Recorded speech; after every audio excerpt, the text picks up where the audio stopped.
Hopefully that.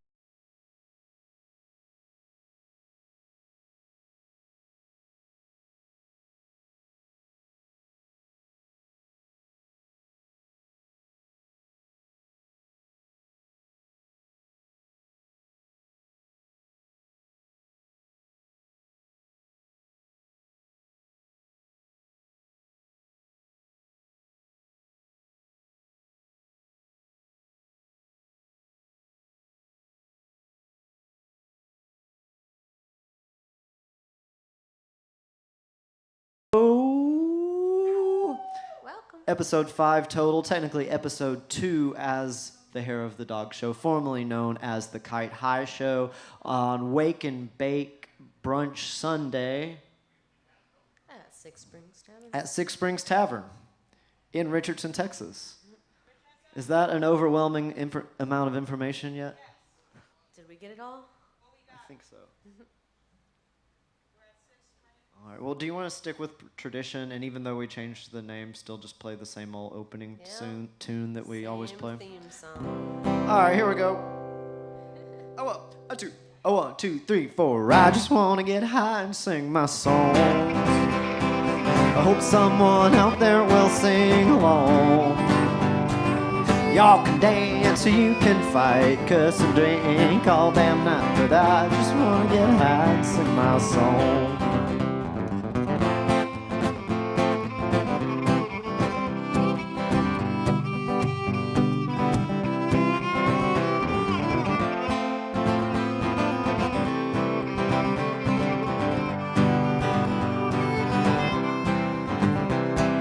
Lately this whole world seems mighty complicated. A lot of folks are angry and more are just jaded. It gets hard keeping up with news and social expectations, but I just want to sing my heart and enjoy some libations. I said I just want to get high and sing my songs, and I hope someone out there will sing along.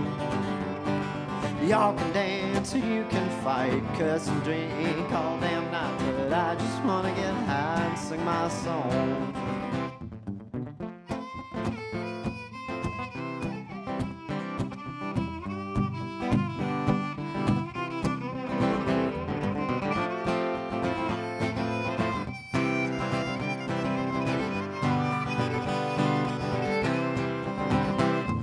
We can't go back to the way things used to be. We can aim for where we think we want to go. Oh, brother, you do you and I'll do me. A little love and we could all be free. I said live, let live so we could all die in peace. Good grief, I said I just want to get high and sing my song, and I hope someone out there will sing along.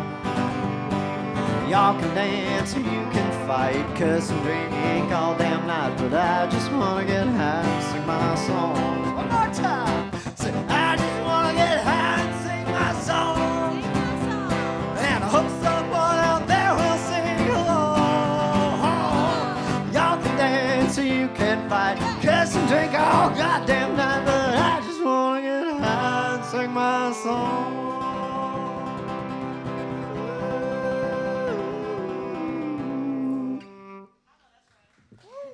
Thanks. True story. That's what we're here doing. So, yep. I think, again, I'm running sound. I feel like maybe a little more fiddle. How was the fiddle out there? Does it sound all right? It sounded good? Okay. Because where I'm sitting, I'm hearing my guitar so much. I am running sound. I don't know if I mentioned that. That's good? Cool. Yeah. Because I hear myself. usually we have the wizard Keaton, who y'all have met on the show before, but he is running his own event today called MOTS, which is Modular on the Spot, which is a very, very cool event. He brings together... It's a lot of fun. It's like so all chill. these modular synthesizers specifically, folks, and they bring these rigs that look like supercomputers from the 50s or like something. you're on a spaceship. And they make wild music with it, and they just like present, usually in like a park-like setting or something, which is a nice contrast. It's been in different locations, and it's always really nice. I like it that it changes spaces. Yeah, so Keaton's not here, so I'm doing Keaton's job as best I can. So hopefully I'm doing an all right job. Let us know in the chat. So speaking of Keaton, what have you got going on? I know you have a Keaton story. I have a Keaton story. Well, I went to see him last night in his he's a multi-talented individual, project called Hypnagogo. They played at a comic book store called Black Cat in Dallas, and it was very neat. I enjoyed it. I liked looking at all the things while they screamed their faces off and he did his synthesizer thing, and it was really fun. And of course, Hypnagogo's a very good band. Poncho came along. He was very well traveled. Went to a rock and roll show. Concert so. dog. Can you see him? Oh yeah, he's perfectly framed. Look at that. Little Poncho. Our guest host. Well, yeah. So we're here though. Sans Keaton. So it was a good show though. They kicked ass. That's what I hear. Ass. Hell yeah. It was a proper punk rock show from what There's the pictures I saw. an ice cream truck there too. Dang, where's our ice cream truck? There's nothing more punk rock than ice cream. No. Oh. Well, you heard from him, so now we got to introduce him. The disembodied voice. Our guest this week is Peyton Matus. Did I say that right?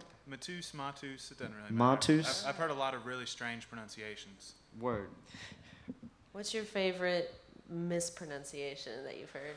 So when I played Pee Wee football, they used to say Matui a lot, which doesn't make sense because there's no I. Yeah. But every single week they pronounce it incorrectly the exact same way, Matui. Something just didn't compute. Maybe they thought it was like French or something, that the S was like... Matui. Matui. It's like, here's your fancy name. Like, well, cool, man. Thank you for joining us on our show. Absolutely. You're one of, I think last time was the first time we had a guest, or no, that we didn't know at all. And I've met you once before in a similar setting to this one, but you know, that was a pretty limited basis, and we were having to work together as a professional capacity. So we still don't know each other worth a shit. So I think this is great. You're our only guest today, so we get to hang out for a little while and play a good number of tunes. I know you have a whole bunch of them. So I do have a lot of them. We're gonna try to get through every single one. Every single one. Okay, cool. Well, everybody, settle in. Cancel all your plans. Well, we better get started then, if that's the case. I think that's a nice way to introduce yourself, is with a song, right? Okay. Oh, I didn't even think about what to play first. So I wrote one this morning that I wanted to try to play today. Dang, Daredevil up in here. I'm gonna pull up the lyrics and see if I can do it. It's called Song Sick, and I wrote it on the drive home from Galveston yesterday. My wife and I just got back from our honeymoon. Congrats. Thank you. Thanks so much. And yeah, you can kind of see how that inspired, how the drive specifically inspired the song. All right. Been breaking my fast on battery acid with a soak on the kudzu. Can't shake the angst of a runaway train. I wanna make love to. Got a $2 bill and a 3-cent pistol. Paid a half a stack for a lonesome whistling man that works the station. He's always glaring at me 'cause I'm so sick this morning. Yes, I'm so sick this morning. I've been staring down a mushroom cloud through a pair of polarized lenses. Try to write a new verse, but it never works. Can't remember how the last one ended. Making too much time for the weed and the wine. Got 3 new knots in my closing line, and I nearly missed my exit 'cause I'm always driving backwards. Lord, I'm so sick this morning. Said I'm so sick this morning. Left half my words in a bathroom stall at an all-night truck stop diner. Lost all my shame in a poker game with the one true grand designer. So he made change and he led the way to the nudie magazine section. He said, pick any one you want, boy. You already learned your lesson. I can see your song sick this morning. Oh Lord, I'm so sick this morning.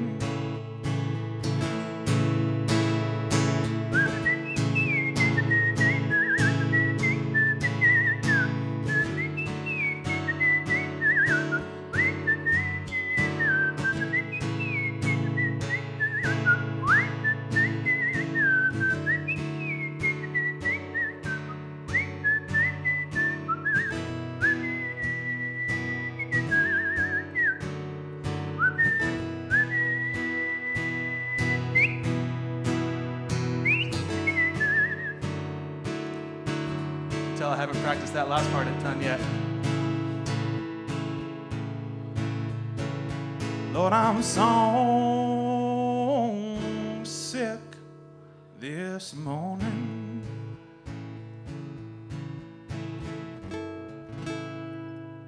Yeah, brand new. Only like 12 hours old. But I'm excited about where that one's going. I cannot believe you can remember all those. I mean, that's a beautiful song. I was reading them. Oh, you were? Wow, that was sneaky. For at least a lot of it. I couldn't see. I didn't notice. So that was very covert. Good job. Great song. Thank you. Yeah. I appreciate that. My wife was getting kind of mad at me because I kept pulling my phone out to type stuff down. And she's like, babe, you're driving 85 miles an hour and you're texting. I'm like, I'm not texting, I'm voice recording. Leave me alone. You gotta, you could have swapped and had her drive, and then. We can. I prefer to drive. I do a lot of really good thinking on the road. I understand that. Yeah, I spend many hours a day driving, and it, well, it's a good song, man. That was like super, super good. I enjoyed it. I don't know what the hell it's about exactly. I mean, there was there was just so much coming at one time. It seems like one that you could sit down and kind of pull apart for a while. Well, it's a good thing this is all recorded. We can go back and enjoy. That is true. We're documenting all this. A lot of the times when I write a song, I don't really know what it's about until like a couple months later, and then I'm playing it, and I go, oh, I knew I should have gone to therapy about that. And then, then you figure it out. Yeah, I feel that for sure. It varies nowadays. I've been like trying to write in different ways and try to write like specific stories and stuff here and there, but a lot of my favorite songs come the same way, and that's something we've heard on the show a lot from other people. Is like, you just you kind of write it, and then maybe it takes on a different meaning later or something. And but one of my favorite things to ask other songwriters is have them pick their favorite song and then tell the very detailed description of how they wrote it. And there tends to be a lot of patterns where it's just like all of a sudden the idea's there and they just got to get it out. It's like a zit you got to pop. Mm-hmm. At least for a lot of people. Those are the good ones. Those are the best ones too. Mm-hmm. They're like, it just has to come out, and it just, bloop, there it is. Yeah. I wrote that in 15 minutes or whatever. Well, man, thanks. That was a good song. Thank you. What have you been up to? Working.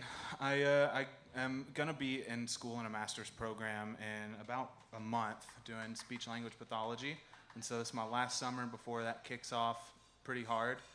So I've been working in a warehouse. This heat wave has been killer. I bet. I've been pulling 10, 11-hour shifts pretty regularly.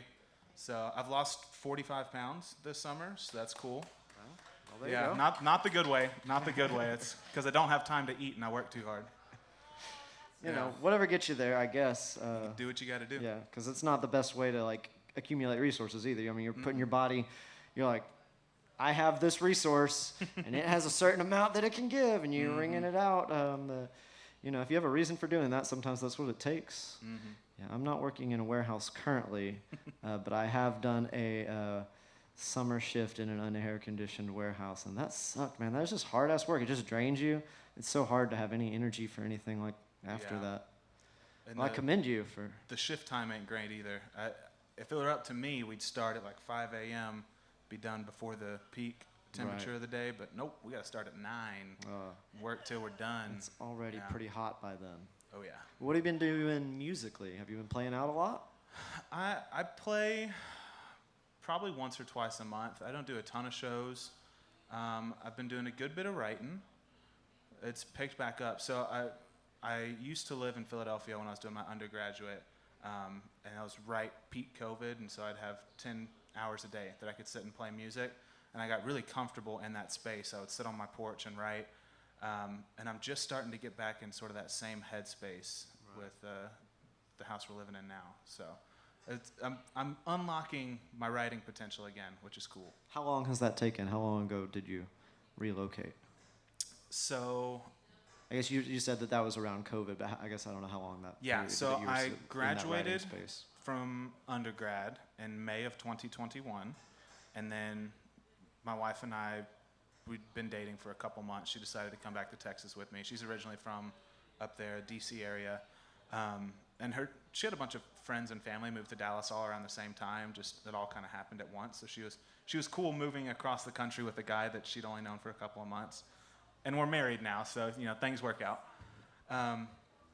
And then we lived in an apartment for, I think, 15 months, and I never got back in the swing of it at the apartment. I got probably 4 or 5 songs in that era, and it was just because the ideas came up and I had to get them out. It wasn't because I had a space where I felt comfortable and could, search through my ideas and stuff like that.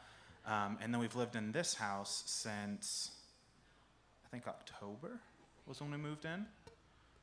And the last month or so, I felt like I've been back in the groove of things. Nice. So however that math adds up. Yeah, that's a nice, because it does take a long time. I mean, the space you occupy, plays a huge part in everything. I mean, we know a lot about that, and it can be like, you get, especially when you do get comfortable, relating that part of yourself, to a specific space. It can be hard to change that. So, yeah, it's interesting to hear that how long of a time can take, and sometimes you just don't get comfortable in a space or whatever.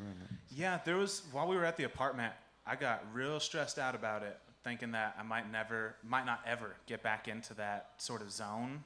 Besides the handful of songs that I did write, there were a couple nights where I was just crying, thinking like, what do I got to do to get back to this? Because we had a little balcony on our apartment. Like I could go out there and write, but it wasn't the same as the porch that I had sat on through all of COVID. I would write in our living room. My wife has an office. She works in tech, so she needs like a lab. She's a hacker. It's pretty cool. And I've tried working in her office, tried working in the bedroom. Nothing would work. I tried, going to parks, right in there, nothing. And then we got into this house in a couple months, and it all works. Nice. Will you have anything recent, another recent one you could share with us? Song-wise? I do. Let me think what. All right, I'll let you choose. We can do a slow one that's called Ant Hills, or one that's slightly faster called The Ballad of the Drunken Space Poet. Space poet. Space poet. Space poet. Okay, so this one, I think it's probably going to turn into a concept album at some point that I'm 6 or 7 songs into. The rest of them don't make a ton of sense outside of the context of the album. This is one of the real linchpins of that project. So I won't play any of the other ones, but this one has been a lot of fun. It's taken a lot of my writing time recently. All right, it does start with a narrator, so strap in. There's a little bit of exposition before it starts. Our story finds us sometime in the distant future, in a universe where mankind has reached for the stars. Our hero, the drunken space poet, sits alone at a bar, drowning his sorrows. After having burnt out on space poetry, he decided to try his hand at space folk music, but the industry was so hot that he could not book a single gig. He still writes both songs and poems, but he tires of both, alas, the drinking. Just then our space poet space stands from his space bar stool and space walks out space side. Then, drunkenly, he stumbles into the alleyway behind the bar where he pulls out his space guitar and his space wanker, begins relieving himself, and plays this tune.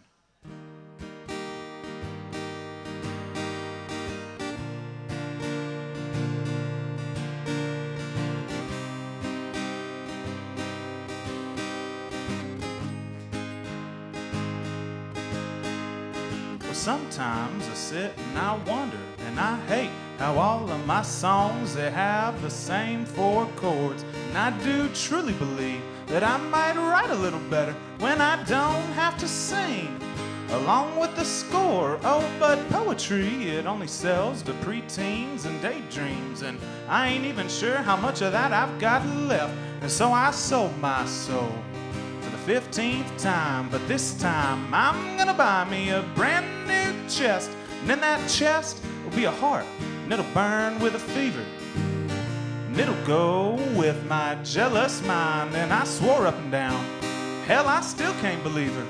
Had she really never heard of that man John Prine? So now I piss and I whistle and I piss in an alley behind this damn old dive bar where I drank all of my sorrows under the table. And I caught me a ride and a shooting star, and well, truth be told, I always just wanted to be a spaceman ever since I heard that old Highwayman tune. But then I tried to rent a starship from Intergalactic Enterprise, and the processing fees, well, they cost me the moon. So now I'm starting to develop a pretty mean candle habit on account of they're the only thing I've found that'll push back the dark. Now every time I try to write a new song or sing a little better, well, these same 4 chords are where I always start. Here we go.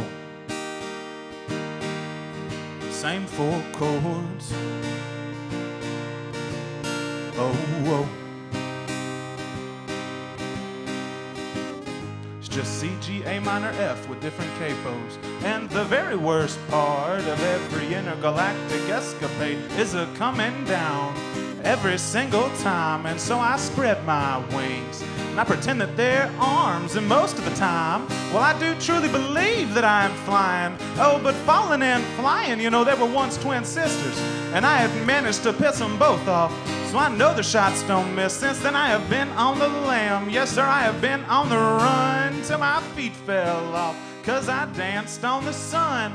And I almost learned a 5th chord, but they told me it's a trap. Once you start writing songs, boy, you never go back. So now I'll call this one here, hell, it's a mighty fine jig. I think the end of the song goes something like this. Here we go.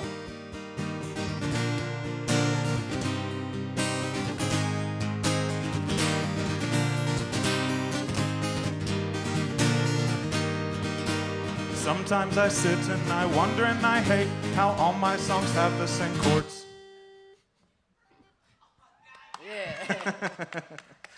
Yeah, so I've been really proud of that one. Like I said, it's turning into a bit of a concept album where there's this astronaut space poet who meets a sentient mushroom and a bison minotaur lady who are in a rock band. And there's also a goblin pilot of their space Cadillac ship. And they go on a journey to meet the progenitors of the universe who have been conquered by an AI race of robots. And then there's going to be some big battle, and I don't know how that all resolves yet, but I'm figuring it out. Shoot, yeah. That's very exciting. Yeah, very exciting. That's a wild ride just without even hearing any of the music. Mm-hmm. I'm working on that as well. Yeah, I've been trying to teach myself to draw. I'm a decent artist. I recently invested in an Apple Pencil instead of just drawing with a rubber tip stylus, and business has been going well. So this is going to be probably a 4 or 5 year project. I don't think I've got it in me to pump that out very quick. Yeah, but there's there's some cool stuff going on. That's sometimes a concept album like that. I mean, that could be a lifetime thing, or it could be something that's spread out over other projects, or like like one day the concept album will be finished. Absolutely. Just hangs on that one pivotal thing, because you got to make sure all your plot points are in order and stuff. Like, Or it can grow and change as you go. I'll plug a little bit. I've enjoyed working alongside the Helium Queens project, which is like a space opera.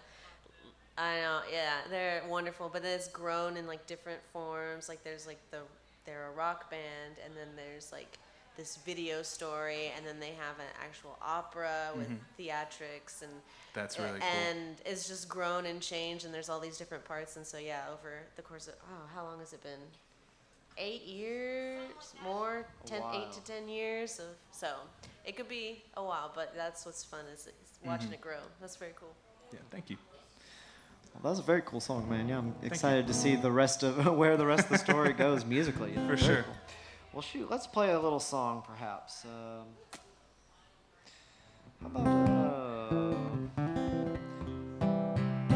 about some time and place? Okay.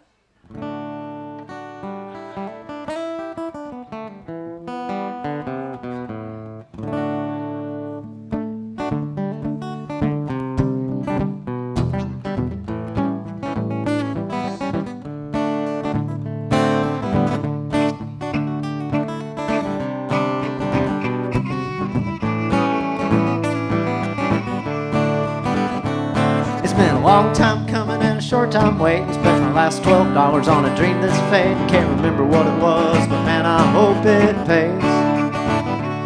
And we've been driving too far for too many days, losing our minds in too many ways. We got turned around some way back before the steam ahead.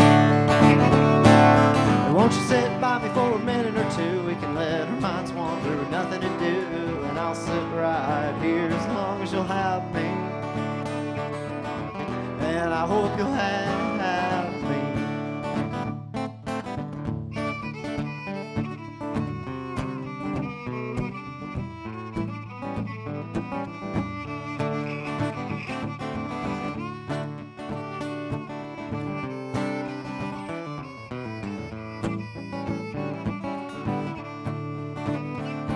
Well, days are fading fast and the nights won't end. I haven't slept sound since I don't know when. This self-medication really takes its toll on me. And the air tastes burn around this city. Never thought my outlook could be quite so shitty, but we just keep on laughing it off. Won't you sit by me for a minute or two? We can let our minds wander with nothing to do. And I'll sit right here as long as you'll have me. And I hope you'll have me.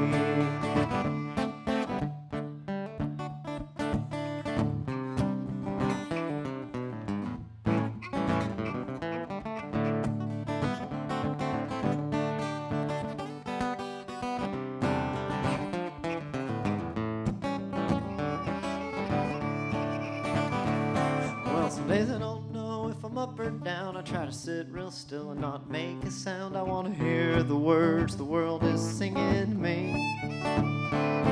But the noise of industry is taking hold. It drowns out the magic wherever we go with their productivity. Won't get just today, no way. Won't you sit by me for a minute or two? We can let our minds wander, nothing to do. And I'll sit right here as long as you'll have me. And I hope you'll have me. Won't you sit by me for a minute or two? We can let our minds wander, nothing to do. And I'll sit right here as long as you'll have me. And I hope you'll have me.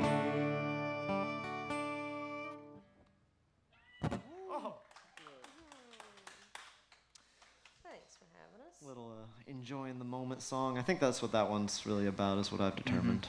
It's one of those, like, had ideas when you're writing it, but it's like it kind of morphs in its meaning. Even if it's straightforward, it's still kind of. But yeah, I don't know. Tell me about your guitar. That's probably the most interesting guitar that's been brought onto our show so far. What's that all about? What is that there thing? It is a carbon acoustic. The model is called the X for extreme. It's not actually for extreme. My grandparents got it for me when I was really, really young, like single-digit ages. They had a friend who they live down in New Braunfels, so they're pretty plugged into like the music scene down there. They've got a bunch of friends who played similar guitars to this one, and they were talking about how good of an investment it is just because it's so sturdy. Yeah. It is carbon fiber. You could paddle a boat with it and then pull it out and play it. It's what their not their tagline, their little, is motto the right word? Catchphrase? Catchphrase is probably better. Yeah. For the commercials they ran back in the early 2000s. And they just held on to it for me for a while. And when I started learning guitar about 4 or 5 years ago, they were like, well, you can play it now, so you can have it. They've got another one that is supposed to be for my brother, and he refuses to learn to play guitar, so I guess he's just never going to get it. I don't know. Right, you should steal it. I've been trying to.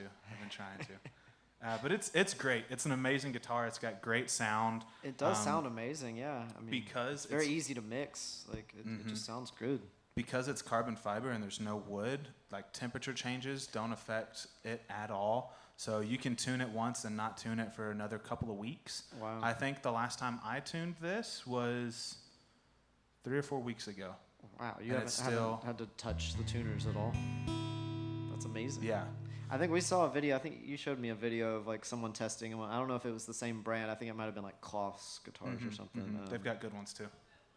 But they were in some extremely cold climate, but they were inside where it was like 70 degrees, and they tuned it up and played, and then they went outside where it was negative 20 or something, and it still played in tune. I was like, all right, that is pretty cool. It literally had frost on it, accumulating on it, I guess from whatever moisture had been inside, but it stayed in tune. It's like, wow, that's pretty dang cool. It's neat looking. I mean, it's a good talking piece too. It's like It's eye-catching. very pretty. Is it? Yeah, I guess it's super lightweight too. If it's carbon fiber, it must Super not light. weigh very much. Is the neck carbon fiber as well? It's whole one thing? solid piece of carbon fiber. Wow. What is the fingerboard? Is that There- if also you is look- carbon fiber? I don't know what's right. I think there's some sort of like gloss or something they put on the front.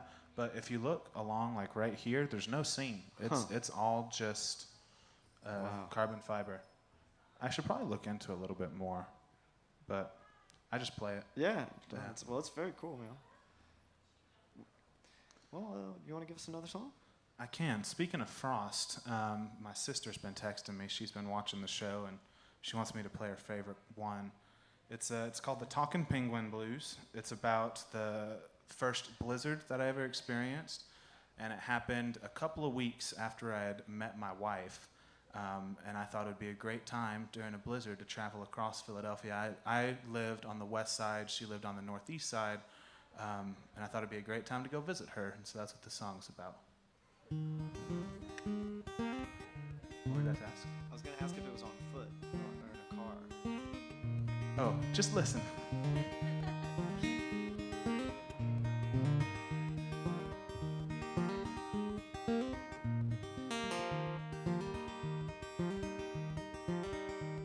Well, you called me up and said, baby, I miss you. Said I'd run across town just for to kiss you, but I looked outside, didn't much like the weather. You said, yeah, but think of all the things we can do on a night like this when it's just me and you and the kettle of tea that I've got steeping in the kitchen. So I thought about it. It didn't take too long. I cowboyed up and put my britches on. I looked out the window and the snow was falling sideways. So I threw on a coat and a couple of jackets. I affixed my boots with a couple tennis rackets and I set out a mushin' like it was the Iditarod. Took a bus to a train to a bike, and the chain fell off, so I took a hike. And I'd have traded my left hand for a pair of skis. Because a Texas boy, it used to snow this mean. I'm used to sunshine, and I'm mighty keen on hotter than hell, like way above 104. So I couldn't feel my legs when I got to your door, but you gave me a kiss, I didn't need much more. You thawed me out like a snowball in San Antone. And then we had some tea, it was minty fresh, and I sure would like to talk about the rest of that night, but Sally, there are children around. So I just waddled my ass back home. Call me a penguin.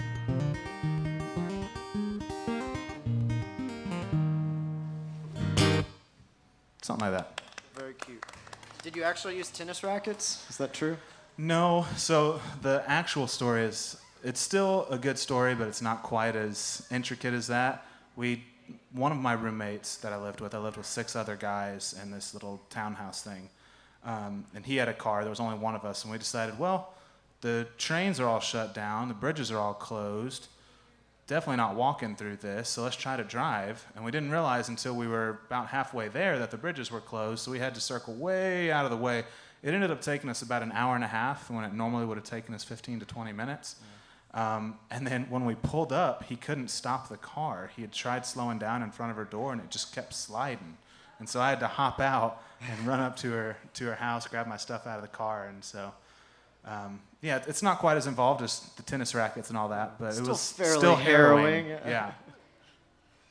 Nice. Jinx, you owe me a Coke. Okay. I'll get you a Coke. I think they're free, so I can accommodate that one. That was a cute song. We could play a cute song we've been working on called Lancaster Blue. How's that? Okay, yeah. Ooh, it's been a minute. It has been a minute. But it's okay. It's the Hair of the Dog show where, pretty much anything goes and expectations are fairly low, and we like it that way. That's our catchphrase if I ever heard it. Yeah. Go back and write that one down.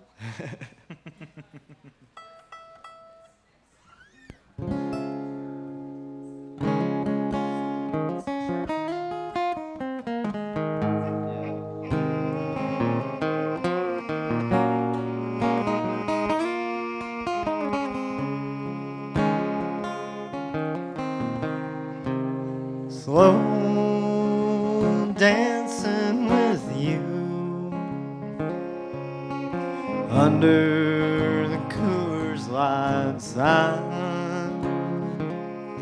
Some dirty old bar over on that side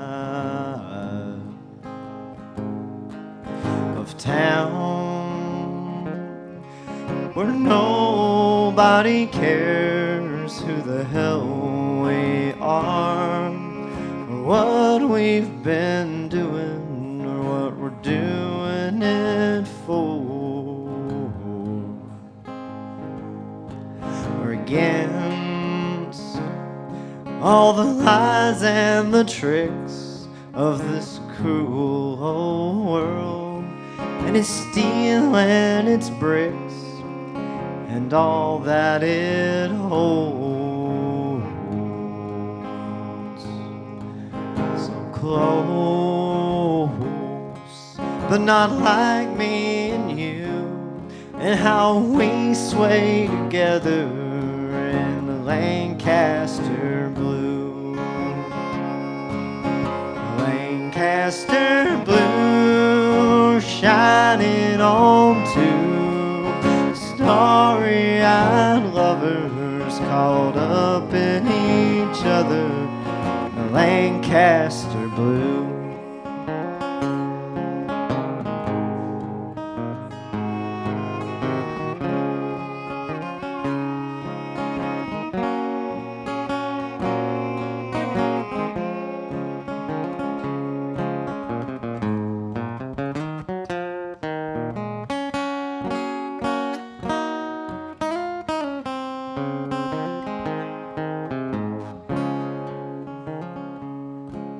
There's a stage there in the corner, the band's holding it down, and we're stepping in time, just lost in the sounds. And the night, like castaway strangers, called a moment forever in the Lancaster blue. The Lancaster blue, it's simple and true, giving in to desire like light in a fire in the Lancaster blue. Girl, I'll never tire of our dance on the wire in the Lancaster blue.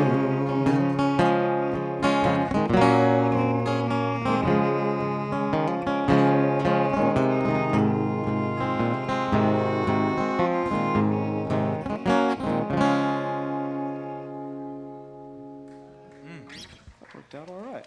Yeah. Thank you. That's like I said, that's a brand new one. Kind of working on. I dug it. I wish Chipping I could away at- flat pick like that. I cannot. I'm just learning. I think probably that's like I've been practicing, so I'm glad. So thank you. I've been trying to learn how to do all that stuff better.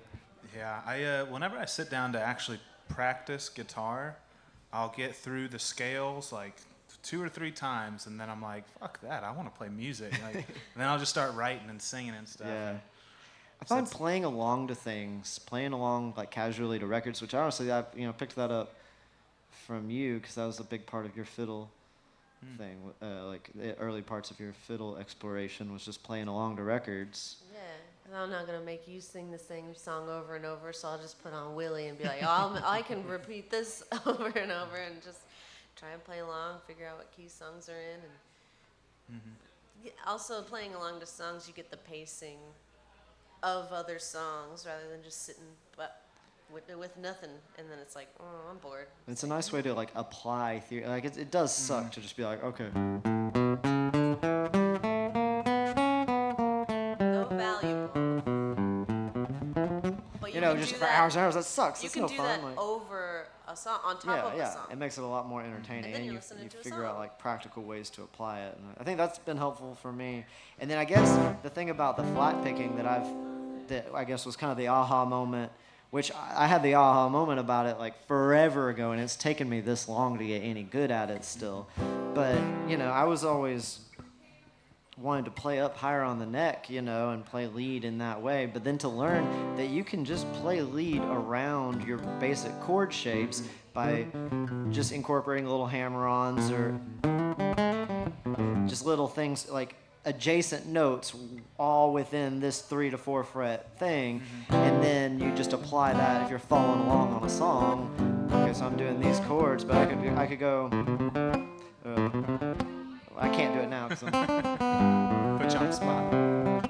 you know, whatever, you know. But like you're still just playing the chords. You're just finding like clever ways of playing one note at a time or something, kind of. Right. And I just went to town with that, and I'll just sit and noodle around with it, you know. But I have no disciplined practice. Like I can, sit and practice songs, playing and singing them. But yeah, I'm definitely not sitting down practicing scales. I have very little patience for that either. I'm like, this sucks. Yeah. But I'll just sit and noodle, you know, and look for interesting patterns and hope that maybe through time they stick in my hands. Yeah, one day maybe. It's real frustrating when you see those people who, I've only been playing for 2 years and they're like jamming real hard and stuff. Yeah. It's like, I know I haven't been playing for forever. I also know guys who they're 25 and they've been playing for 24 years, you know? I've only been playing 4 or 5 years, but you can't compare yourself. Yeah. You get lost in it real quick. I've been playing for, in some capacity, like 20 years I've been playing guitar one way or another, but, you know, at least half the guitar players I know I would consider to be way better than me, you know? And I'm like, how do they play that stuff, you know? But it's a lifelong journey and something you never really get satisfied with. But what have you, like, as far as skill expansion or whatever, though, I mean, is there something that you have been practicing, like maybe in your songwriting, like or songwriting or performing or any aspect of your kind of musical thing that you have been, like, trying to focus diligently on in, like, a new way, you know, something that you're learning newly? Or applying newly or something? Yeah, recently I've been trying to walk my bass notes. Yes. And I've only written one song that does it. I've learned to finger pick a couple years ago, but I just stick in the same patterns. And if you use enough different chords, people don't notice it. Yeah. Or if you gotta plan your set list right, so you're not playing 2 songs with the same chords and the same picking patterns right after one another. The walking bass thing, though, that is like one of those like quintessential like country good guitar playing things, and it's hard. It's deceptively difficult. Sometimes I pull it off, but it's tough. I can't do it with a pick. The one song that I have, I strum with my fingernails like this, and then have my thumb do the bass lines. You want to practice it on us? Sure, why not? This was the other option you had earlier, called Ant Hills.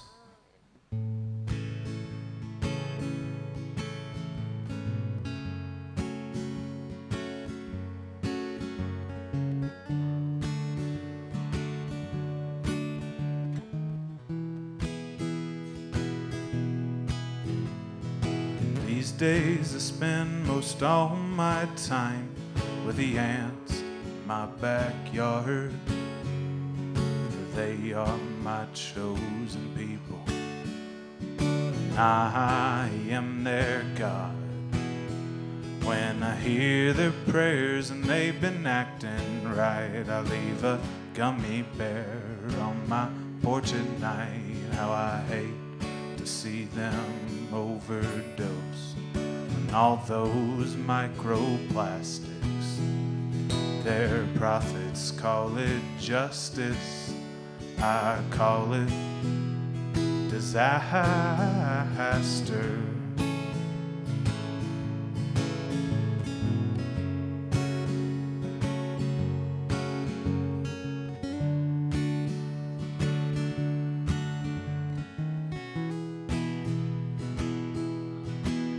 They say every god has an enemy and every devil has a friend. Every man has his reasons and a thesis to defend. When it all comes down to naught and I hear that final rifle shot, send my love to my sweet Carolyn, leave my body to the bugs. Give each of my friends a kiss and enemies a hug. And if they're not yet sick of me, tell my family how I fared. Show them all the anthills that my subjects have prepared. And I'll sing a song with the angel band, and they'll laugh the way my Father stands when he looks upon my kingdom. Do you think he'll get the joke? Will he finally understand? Boy, he thought he'd know. Tell all the queens that God is dead, and they should doubt it if he ever lived. Tear down all the chapels that were built in my name. Tell the workers that they should organize, and tell the warriors it's long past time for them to lay down their pinchers, live to fight another day. Make sure that they all know I'm the one to blame.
Thank you. See, and I can't even do it while I'm singing yet. I just do it in the little instrumentals. Yeah, it sounded good though. That was a tremendous song. Thank you. I remember you playing that when I saw you last time up here, and that one stuck with me for sure. That's a very, very, very good song. Yeah, it's. I'm starting to figure out what it's about. I wrote it, I think, the week or two before Father's Day. My father-in-law was coming in from out of town, and we were hosting a big dinner at our house. And the line that came to me first was the one about my dad in the third verse, where it's, "We'll all laugh at the way he stands when he looks at my kingdom. Do you think he'll get the joke?" Just trying to come to terms with, like, you know, I spend a lot of my time bullshitting around on the guitar or playing video games, or I play a lot of Dungeons and Dragons and Pathfinder. I write stuff like that. I draw. I chase basically every creative jackrabbit I see, for better or worse, and trying to, the first, I'm no father yet, but one day maybe, trying to figure out what it means to compare myself to my dad or my father-in-law, or them to their dads and stuff like that, and what it means to have a legacy. And I don't know. I'm still figuring it out, but that's kind of what it means, I think. Yeah. Well, it's beautiful to hear those thoughts, and then later on down the line, you're watching this and you'll be like, "Man, what was I talking about?" Just see Pretty how it grows much. and changes. Mm-hmm. Yeah, I love that song too. Thank you. I don't know if you can maybe disagree or agree with me here, but it reminds me a very, very lot of a songwriter that I'm very fond of, named Father John Misty. Yes. That song really made me think of I listened to a couple of his albums after you told me about him last time, and I dug it. It wasn't what I was expecting, but I saw the comparison that you were making. Right. I'm curious which ones. It was after the show, so it was like midnight already. I couldn't tell you the names. Did you listen of to them. full albums? You said. Or Typically, that's how I do it. Yeah, I'll you- listen to like, full albums. There was Pure Comedy. There's God's Favorite Customer. Let me There's just the look at my Loved Spotify. One, and I don't know. That one but- sounded familiar. Loved One? Is that? The I Love You, Honey Bear. That's the one full. Let me- It's let me like just a, look that's a at it. concept album actually, Pink. about love. Yeah. In fact, a lot of them are concept albums. I think he did 3 concept albums or something. I think that was the one I listened to. Was I Love You, Honey Bear? Oh yeah, that's a good one.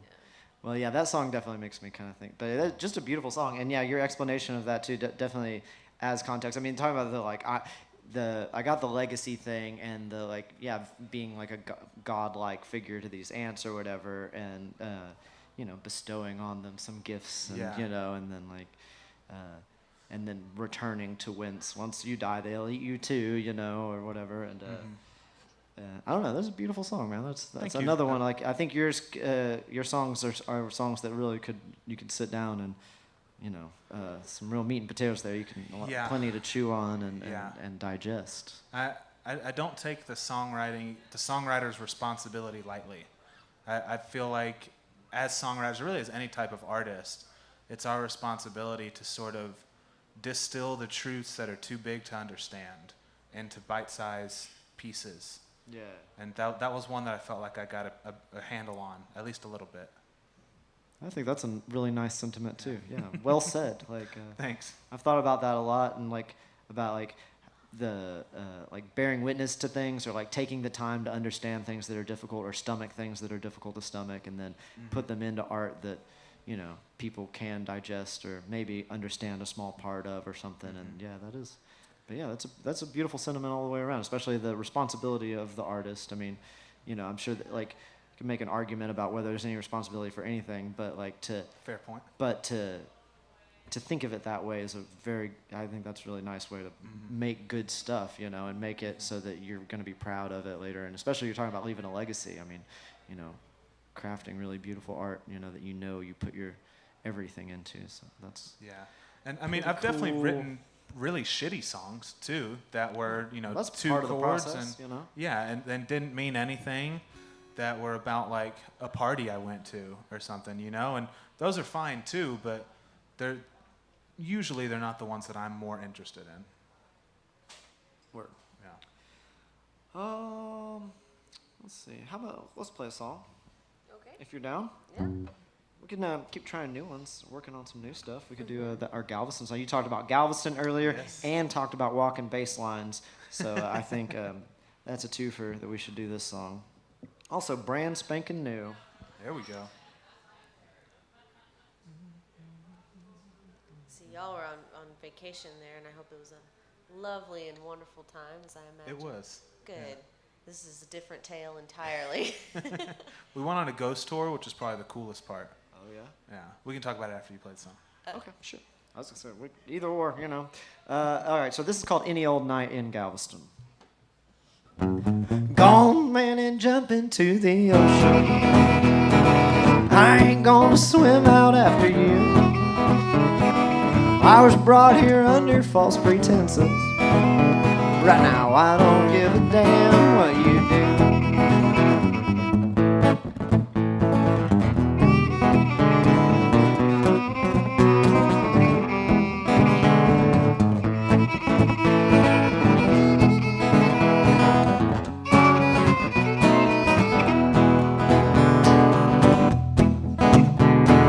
Sorry if that seems a bit cold, but I've been up all night and sick from that bad seafood bowl, drinking buckets of rum, not having no fun, wishing I had just stayed my ass back home. So go on, man, and dive into the ocean. Them crabs and fishes sure do have a view. I came along 'cause I wanted to see the ocean. But this shit you got me in here just ain't cool.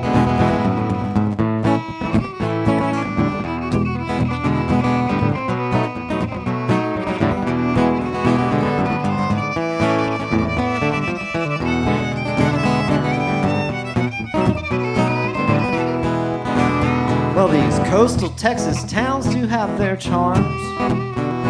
Stories such as this one always go over well.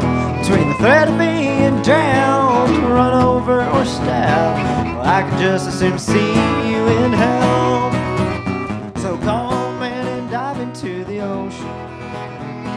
Well, I ain't about to risk my hide for you. Dark and dirty water, it might sure change your outlook, but who am I to tell you what to do? So come in and dive into the ocean. I've come as far as I'm willing to go. We all meet our end, and you might have been my friend, but I guess that I just know something you don't. I guess that I've learned something you just won't. There you go. Did you play that at that other show? So the other show that we met at was. I don't know. I might Open have. Mic. I feel like I heard probably bits did. of it. Maybe so. Before. I've been playing it a lot lately because we're practicing it. So yeah, I might have. I think it's kind of like it's not a nice song or a particularly funny song. I mean, it's kind of in a humorous presentation, perhaps, but obviously it's a very unfunny song at its core. And it's like, I think you talked about like kind of, or you mentioned like, oh, the song about a party. It's like, that's kind of what that song is. And it's like this really simple thing, but I think there is something, it strikes at something deeper that is like difficult feelings, you know, like really, really challenging stuff. So it's not actually an easy one or a fun one to play, but it is cathartic to play, at least. So yeah, thanks for listening to it. Ghost tours. Yeah, so did y'all know Galveston is the most haunted town in Texas? I believe that. I believe it. Yep. By a lot. It's because of that big hurricane they had in 1908, I think. Mm-hmm. Like, the low estimate is 6,000 people died in one night. Oh my God. The high estimate, the total death toll of that natural disaster was about 12,000, given, like, there were outbreaks of, like, malaria and yellow fever and stuff like that after all the bodies had washed back on shore. And there's at least 3 mass graves that we ended up walking over a lot on this ghost tour, which is kind of freaky. One of them is underneath the Walmart in Galveston, and so the toy section in particular is haunted because it was also the site of an orphan asylum, which is what they just called orphanages back then. Right. That 97 of 100 children died during that storm. And so the toy section in particular is supposed to be really haunted. Gosh.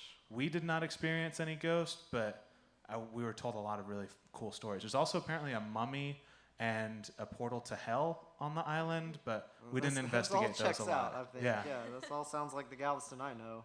And love. I love Galveston. Yeah, it was by a great the way. time. It's a we wonderful. Had a blast. Anytime I go there, it's always messed up though in some way. I mean, it is a very just rough town with a lot of dark history. You know, it's a huge mob presence apparently, or there used to be. Yeah, it's a very storied place, and I mean, for a long time, it was a very, very important port, and so you had anything and everything coming through there, you know, all the time. And I mean, it's a wild city. I do love it though. You can feel there's a certain air to it, you know, that is weighty and heavy and stuff, you know. But it's an interesting place. I hesitate to call it like a beautiful place or anything, but like I said, it has its charms. So yeah, Galveston. I hear there's a lot of good songs about Galveston too. Hayes Carl has a good one. We saw Iron and Wine is another another act that you kind of remind me of. Sometimes the tone of your voice really strikes it. The tone of that guy's voice, I can't remember his actual name at the moment, but we saw him one time, and he had a Galveston song too, and it was just a totally fucked up song, and that's how pretty much how he introduced it and everything. It was like, he's not even a Texan, right? No, I know, I don't think so. There. Yeah, he's like. He was like, this place. I Yeah. gotta write about Y'all heard this about place. Galveston? What a mess. Anyway, someone from Galveston hates us now, probably. But I'm telling you, I love it. Like, yep. I'm wanting to go back. I really want to go down there to the Old Quarter. Did y'all visit that place while you were there at all? We did not. I've wanted to go to the Old Quarter. Probably my favorite album of all time is the Live at the Old Quarter by Townes Van Zandt. Oh. It's I've not definitely listened to top that. 10. Really? Dang, that seems like an important listening. 'Cause I love Van Townes Van Zandt's Zandt. seminal piece. Okay. Yeah, I highly recommend The it. only actual records I've listened to of his were like I think his two very first ones, and then one much later one that was like way different. But I haven't. In I my have opinion, not listened to the old quarter one. all of the non-live albums of Van Zant's were way overproduced. He had people on his management team that did not have his best interest in mind. I've read a lot of biographies about him too. It's kind of just a shitty life to live. Yeah. As famous as he is now, especially to songwriters and fans of Texas music, he didn't have a great time. No. Although from what I hear, that's kind of what his idea of the life was. It was kind of like his idea was something along the lines that if you want to be a great artist, you have to ruin your life for it, basically. Yeah. And he did that for sure. Yeah. And he did get. I mean, he did get. He has some seminal songs that like live forever now in the canon. So maybe he was right. I don't know. Probably wasn't worth it though. Could have been. I'm going to try to do the more Guy Clark line of thinking. Right. I'll just live by myself out in the woods somewhere with my wife. I'll build guitars. There you go. I'll write a couple songs, let my buddies make them famous, and then I won't worry about all the stardom. Yeah. I think the slow and steady approach is Yeah. the way to go. And you can honestly, looking at like a lot of modern Texas artists, I think are like really demonstrate that very well. You know that, and you know you can party and have your good time or anything, but you don't have to aim for the stars and just completely lose your mind to write a lot of good music and put together a nice little career and go around playing it and staying somewhat healthy and alive and still having a life and everything. I think it is possible. But Townes Van Zandt disagreed, I guess. Yeah. As well as a lot of other contemporaries of his. So Yeah. I've been trying to learn some Blaze Foley songs. I was about to recently. say Blaze People Foley compare comes me to to mind. him a lot. Yeah. I've been trying to do If I Could Only Fly, but he just had a way of finger picking that is extremely difficult to mimic. Huh. There's almost no real discipline to it. He just had such a good control over his instrument that he just made it do beautiful things that I can't come close to. I can come close to close, but not close. Right. Close enough to see it over there. You're like, Mm-hmm. oh, there it is. Goodbye, Sonny. Y'all make sure and tune in early. We have a show now, obviously, but before we have a show at 3 o'clock, Sonny Marcel hosts a wonderful show, very similar to this one, but Sonny is a totally different person, and so it's a totally different experience. It astounds me how different our shows are for how they are identically the same format. But I love both of them. I mean, it's really magical. So anyway, bye, Sonny. Love It was you. great to see you. Bye. All right. You want to? You could play something while she walks out the Sure. door. How about I'll that? play Give her her some out. exit music. I'll what to play. I'm gonna play one called Prayers to a Lesser God.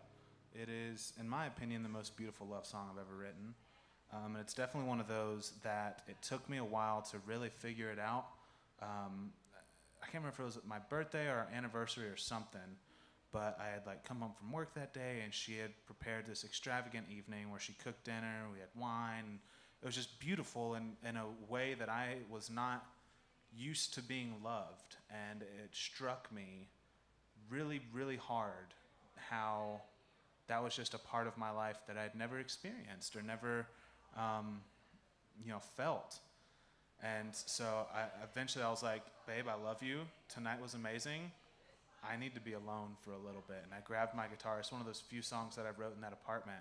And I walked out onto the balcony and I wrote it probably 30, 45 minutes.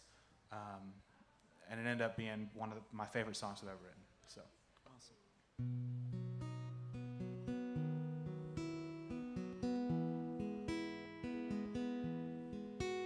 There's prayers I sing to a lesser God who loves lost kids, never grew up, and she sings to me. The lights are off and I swear undying devotion on an old guitar that's out of tune from my grandpa. When I turned 22 and I saw her eyes, the light of June, and I had my first epiphany.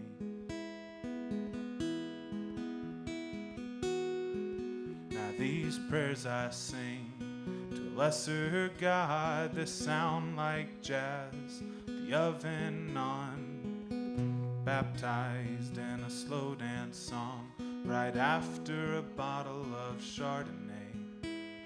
The sacred rite in a two-bedroom, well, it smells of oak, your perfume and the scriptures written in the margins of a cookbook from the thrift store.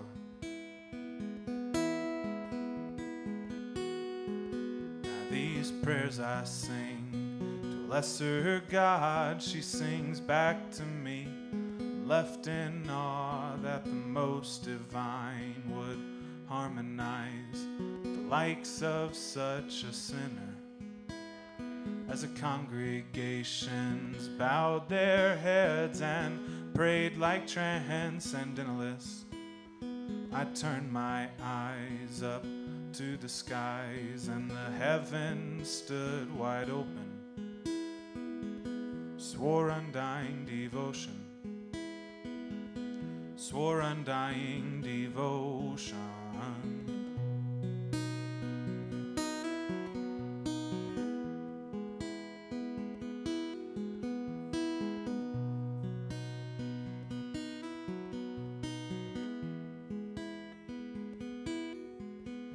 These prayers I sing to a lesser God who loves lost kids that never grew up, and she sings to me when the lights are off and I swear undying devotion. Swear undying devotion.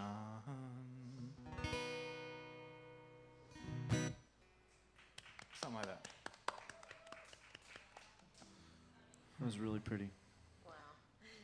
Thank Very you. striking. Yeah. It's been over a year since I wrote it, and I've been trying to write another love song like it, and I'm worried that I've broken my regulator on that, and I won't accept a love song that's not as pretty as that, you know? I definitely think when it comes to love songs, quality over quantity is a nice. Yeah.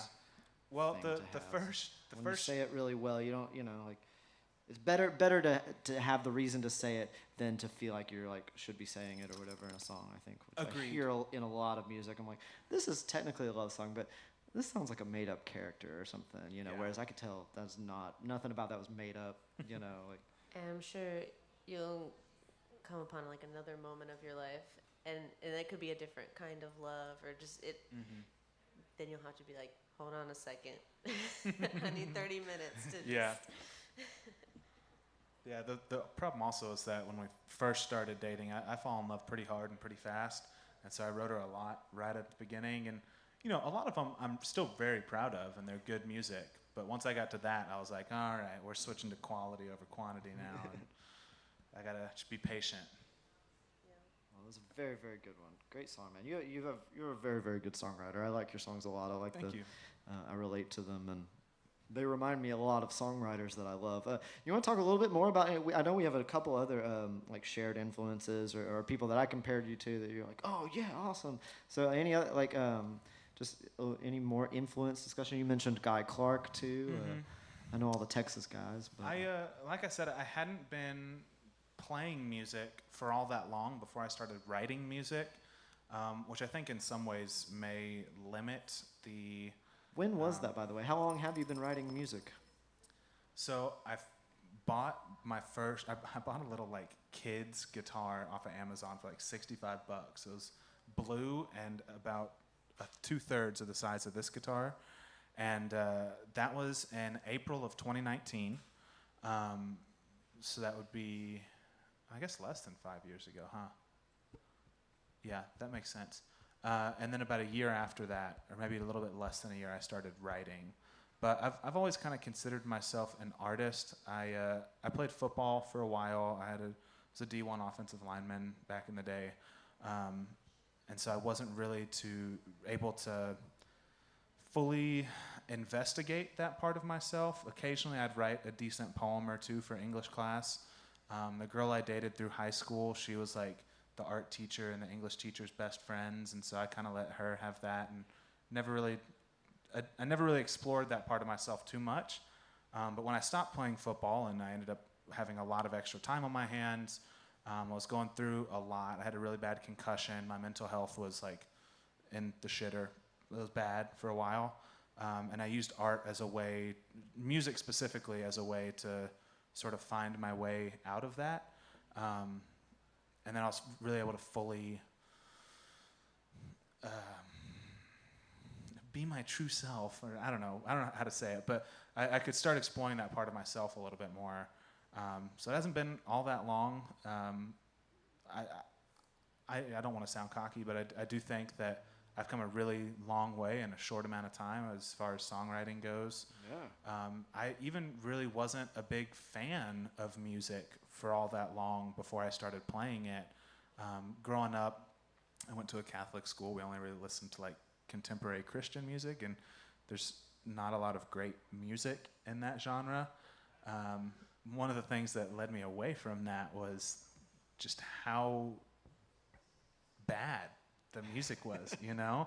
It was the same lyrics over and over. This is what music is? Why does what is everyone going on about all this music crap? This is it? Like, and so then when I had the really bad concussion, lots of mental health stuff going on, I started to deconstruct my faith and got really into music. I kind of filled both the football void and the religion void in my life.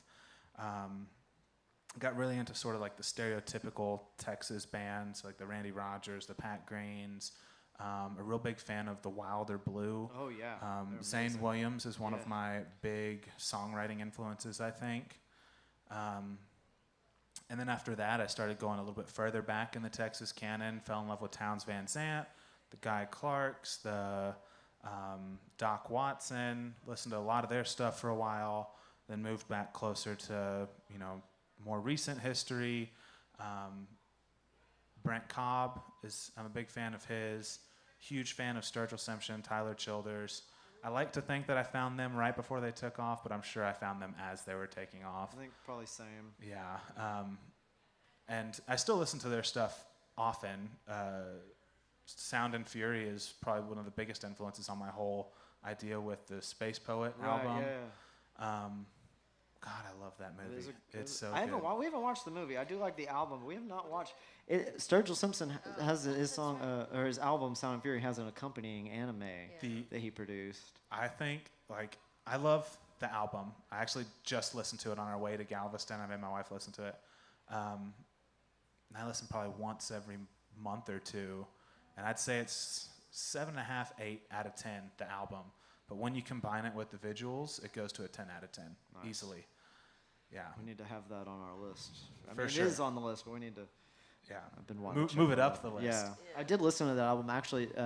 I had before, but I was out driving and I put it on and listened to the whole thing like just a month or two ago, and it did strike me. I was like, man, the sounds, the guitar sounds. The repeating, so cool. the motifs in the songs make a lot more sense when you can see the visuals along with it. It tells a lot more in-depth story, which I think is pretty cool. Right. So Sturgill, Tyler Childers, both big influences of mine. Around that time, I found Willie Carlisle, and he is probably my biggest influence. Toss him in there. Yeah. Right as I was starting to write music is when I found him. And it was game over. Yeah, he's amazing. We only learned about him recently, too. From our bassist. Uh-huh. Yeah. Shout out Jonah, Fishbait. Yeah, and if you get the chance to go see him, do it. I did. I saw him in Fort Worth. Wait a minute. We might have both been at the show. Was it at the Post with Willie T. Taylor? Uh-huh. Oh, okay. Hell yeah. Yeah, we were all there. Nice. So he's actually good buddies with the guy that I'm writing the Space Poet album with. His name is Clayton Smith. He plays with the band Laredo or the Rye Boys. I've heard you of ever band heard Laredo. of them? Both of those bands are excellent. They're both recording new albums, so he sends me all the pre-release stuff. Very, very good. Clayton specifically, he's the guitarist in both of those bands. He does some singing and stuff like that, but he's a songwriter that, man, he'll blow you away. I can't recommend him highly enough. And he's just a great fella, too. He's a really good friend of mine. So yeah, Willie Carlisle was a big one. I don't know, all the people that have been on like the Western as Fuck YouTube channel, Jim's in their Jim's on VHS. I did their songwriting competitions a couple times and never made anything with it. Yeah. But yeah, those are some of the bigger influences. So it's kind of a long-winded answer to your question. That was a great answer. I want to. Yeah, I can't wait to go back and watch this and be like, all right. Yeah, for sure. Write it all down. What are your, I guess you kind of hinted at you want to do the Guy Clark thing, and so I guess music is just a part of your life. You're not trying to build a life out of music. Also, per se. before I get too far away from the influences, TK and the Holy Know Nothings. Have y'all ever listened to them? No. Okay. When you get home tonight, make a good dinner, get you a drink, and any other inebriants that you want to consume while you're listening to the album. Listen to The Incredible Heat Machine. It's an album of his. I think it came out in like 2019. It has been my favorite album for about the past 6 months. I don't think I go more than a week without listening to it. That and John R. Miller's Depreciated are my two favorite albums right now. Awesome. Yeah. Well, I appreciate the recommendations. We'll do that. Yeah. Okay. Now on to the second question that you had asked. I'm probably going to circle back to that influences because I got strong opinions on my music, man. Yes. So music is just a part of my life. As into Townes Van Zandt as I had been for a while, there was a part of me when I first started playing music before I met my wife that was just like, man, I'm going to live out of my pickup truck and I'm just going to like do all the drugs and write all the music and I'm going to go out in a blaze of glory, join the 27 Club and, just go as hard as I can for as long as I can. And then, I don't know, you get a couple things you want to hold on to and that just doesn't make any sense anymore. And I also was pretty lucky with football and academics. I got really good grades in school. Ended up getting a football scholarship to an Ivy League school, and I don't want to waste that. I feel a responsibility to use that, And I probably put way too much pressure on myself in every aspect of my life to mean something with it. And so that's why I've gone back to school to be a speech pathologist. I want to work with people who have had traumatic brain injuries like I had with that one bad concussion, or really serious of bad concussions, help them learn to talk again, stuff like that. I love writing music. I love being plugged into the music scene that we have here in Dallas. There's a lot of talent all around us. Yeah, absolutely. And I don't think that when I die, I don't want there to be a best-selling biography about me, but I want to be mentioned at least once in other people's best-selling biographies. You know what I mean? Yeah. Like that dude really left a mark on me. And exactly. So that's kind of what I'm doing with my life, I think. Nice. Well, that sounds really wonderful, man. It seems like you have a really great head on your shoulders, man, in addition to being a really hope talented so. Songwriter. I hope it's a good head on my shoulders and it's not just a ball of anxiety I'm trying to deal with. But then I've got the music to get that out. Yeah, I mean, even if it is that, it's like we all have that, and so having an outlet is a lot better than not having one, especially if it helps other people, which. And if again, I blow up your one songs are day very and relatable. become a famous touring musician, I mean, yeah, how bad could that be? How bad could it be? Someone's like, hey, you want to come on the road with us for a little while? Check out. For like, sure. Yeah, why not? Let's give this little thing a try or whatever. Yeah. Well, awesome, man. Well, I think we're kind of running low on time. I think this has been a really, really nice conversation. I appreciate you coming onto the show and visiting with us and stuff. Do you want to give us one more song? Sure, I will. Do you have anything that you'd like to add? I think we said it all. I don't know. I'm excited to, go back and listen to all your recommendations and your influences and just, thanks for coming on and let us get to know you. And it's been great. Yeah, thanks for having me. I love doing stuff like this. I mean, I love playing on stages, but I've always said if I can make it playing dining room tables and living room couches, that's the way to do it. Oh yeah. And it's not a living room, but it is a couch, so it counts for something. It's close. It's like a set of a living room, kind of. Yeah. There you go. I guess before the song, could you go ahead and plug your stuff too? Like, where can people, if you have music out there, where can they find it? How can they find you online? That sort of stuff. Sure. My social media handles are all either Peyton-Matus or Peyton.Matus, depending on the platform. So just look for either or both of them. You should be able to find me. My music is available everywhere you stream music. I've got more songs out as just like videos on YouTube than I have on streaming services. And I think that's probably going to get even worse here soon. I've got some ideas for some like music videos that I want to create to go with music that's not going to be released for a while. On streaming platforms, if I were to recommend any of my projects, it would be the Prayers to a Lesser God EP. It's just 4 songs, real quick, real sweet. I've also got an album called Swoony Tunes, which is all love songs that I wrote for my wife. And then we've got a couple more coming here pretty soon. I've got at least 2 more albums on the docket, and then the Space Poet album. And then I think my next couple songs will go on the 4th album past that. So I'm going to try to do an album per year until I get it all out and catch up with myself. I don't think I'm ever going to catch up, which is kind of what happens in this line of business. But yeah, just look up my name, Peyton Matus, Peyton Cool. Matus, however you want to say it. Awesome. Well, yeah, give us All a right. song. I'll play this last one. I got to remember the picking pattern to it. It's called Melodies.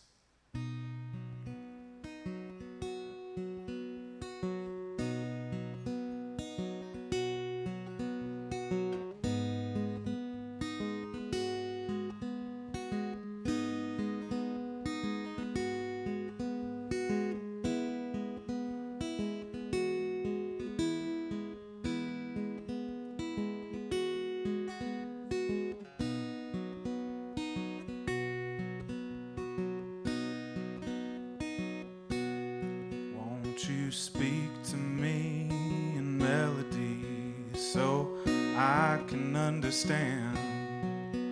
Don't send me a scripture, don't send a preacher man. Just whistle with the songbirds, and I swear I'll comprehend.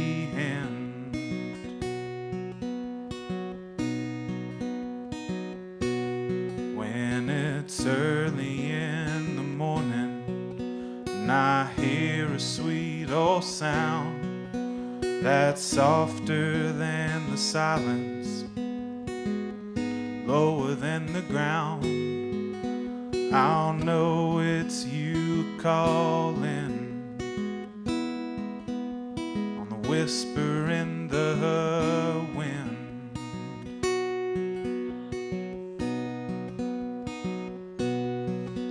But Lord, don't expect too much from me. All I have to give are these melodies.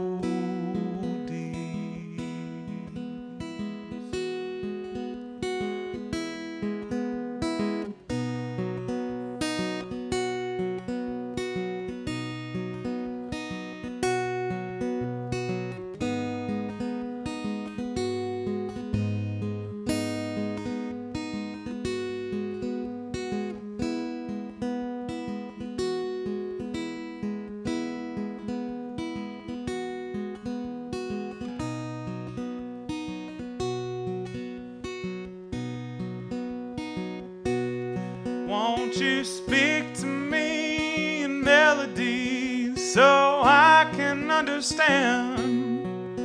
Don't send me a scripture, don't send a preacher man.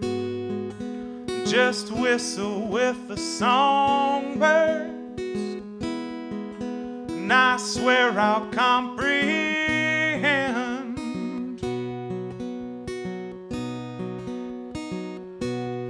Because I can hear you calling in the falling of the rain, just like I can feel you hurting in moaning guitar's pain.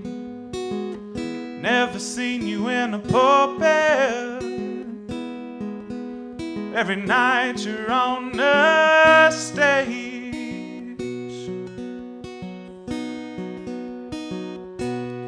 And I know you hear me calling when I'm picking on these strings. My prayers don't reach the ceiling, but I know you hear me sing.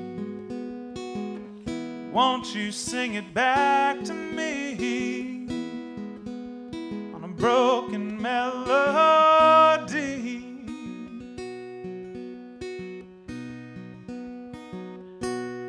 Oh, but Lord, don't expect too much from me. All I have to give are these melodies.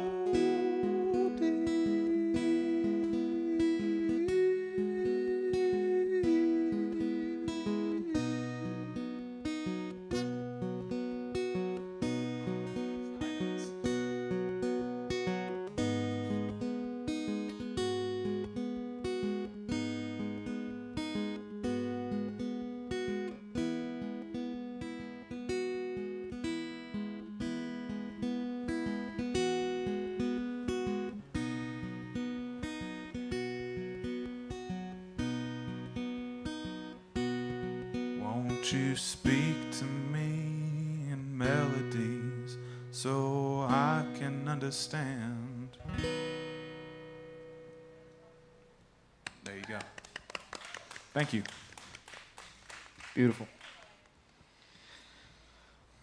All right. Sometimes it is, I guess, as a songwriter or a musically inclined person, it's easier to understand things sometimes when they're in the form of song. Things you can't say any other way, I guess. Yeah. Yeah, it was a beautiful song. Thank you. Again, jeez. Well, do you want to play one more song and Sure.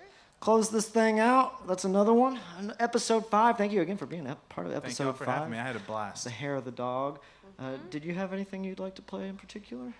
Let me think.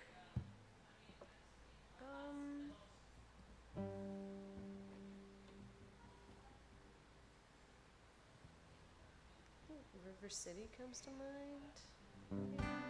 Could do River City. Sure. Okay. Well, thank you again for tuning in to the Hair of the Dog show. This is episode 5. Technically episode 2 since we changed the name, but you know. We're trying to make this as confusing and complicated an archival process as is absolutely possible, because that's how you push the game forward. We're trying to make archivists and people in the line of archiving, which is Alice here. We're trying to, push the boundaries, I guess, Right. you know. Get all the little It's like they side change. footnotes. They change the name every week. I don't know. We did that. We had another little residency that hopefully is going to resume again after the summer. But on I had to make a separate event page. I guess I didn't have to. I could have set it up as a recurring thing. But aspects of that are kind of complicated, so I would make the event page every week. And I would call it something different every week, too. I would make up a stupid name for it. Like, it was like one time was like extra cheesy, extra greasy with the loose ends, something like that. Yeah. With the loose Easy ends, or yeah. easy, cheesy, and greasy With the loose ends. Yeah, I liked that one. Anyway, this is a song called River City Jubilee. Well, I had you plug your stuff. We should plug our stuff a little bit. We don't have that much going on. I mean, we're playing around a decent amount. But as far as upcoming shows, I think we're going to be in Sulphur Springs this weekend at Backstory Brewing. So if you live out in Sulphur Springs or Greenville or Commerce or Mount Pleasant or Yantis or any of those sorts of places, Paris even, it's not that far, come on down to Backstory Brewing. We're going to be playing. It's like a big party that they're throwing, I think, and we're going to be there on Saturday from 6 to 10 with the full band. So that's pretty much the thing we have to plug. And otherwise, yeah, here's a song called River City Jubilee.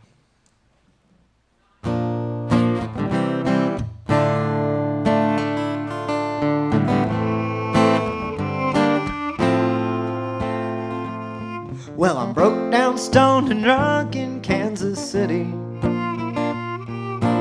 watching that old river move along. It takes with it the silt and the runoff, unimpeded and without need of song. But I write about it anyway, and I'm sure I'm not the first to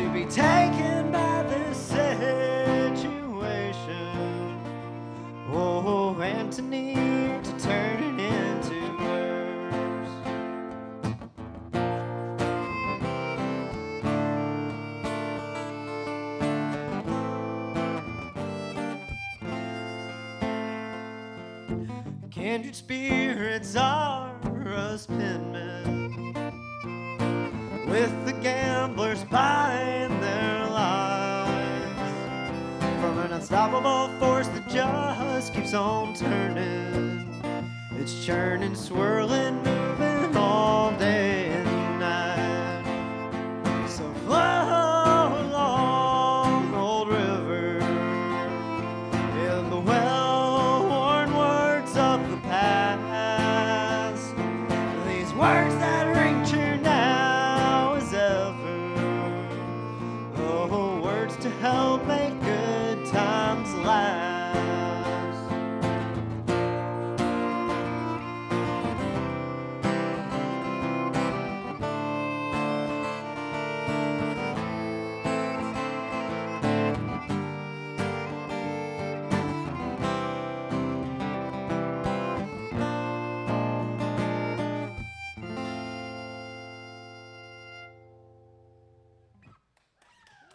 Thank y'all. Speaking of songwriting, there was one Yeah, about songwriting. there it is. That's a song about songwriting and language in general, I guess, you know. So, well, all right. Thank you again for being with us, Peyton. Thank you, Six Springs Tavern, for having us and letting us do this Brad and nonsense. Carrie. We appreciate it so much. If you're watching, Six Springs Tavern is up for on the Dallas Observer, like People's Choice Awards or whatever it's called specifically.